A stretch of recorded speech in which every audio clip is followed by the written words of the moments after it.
The next step in our project is to add 4 inches of foam insulation onto the top of the existing house. Before we do that, I want to remove the soffit and fascia so we can extend the rafter tails to provide more shade on this south side of the house. This attic is air conditioned with foam insulation sprayed in between the rafters on the underside of the existing roof sheathing. To increase thermal efficiency and comfort, we're adding insulation onto the top of the roof. I'm sealing the existing sheathing to prevent air and water vapor from migrating up into the new roof assembly. So this blueskin is an air, water, and vapor barrier, very similar to what the industry likes to call ice and water shield.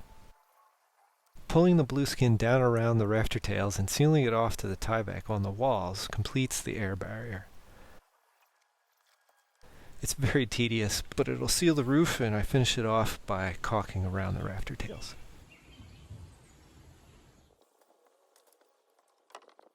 We start the over-roof insulation by first installing new fascia boards. We're creating a box to lay the foam board down on the roof.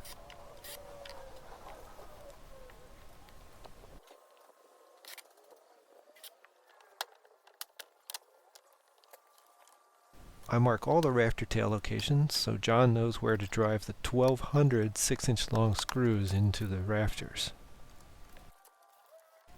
We thought a lot about what type of foam board insulation to put on our roof. Our selection came down to performance, availability, and price. Extruded polystyrene is not the most sustainable option.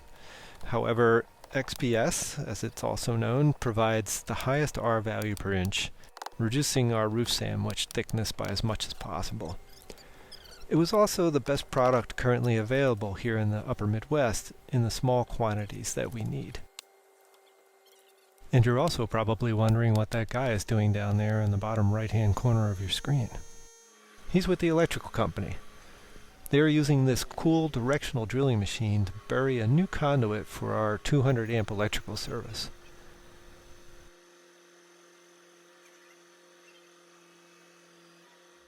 The conduit will run 3 feet underground from the new garage, along the house, around the corner, to the electrical pole on the opposite corner of our backyard. They drill to the pole and pull the conduit back to the garage. Once the conduit is in place, they pull new electrical wires through it. Pretty slick, and they don't have to dig up our yard. John and I keep working on the roof insulation, and it goes pretty much like the roof sheathing on the new garage. John's having the time of his life up there, I'm sure.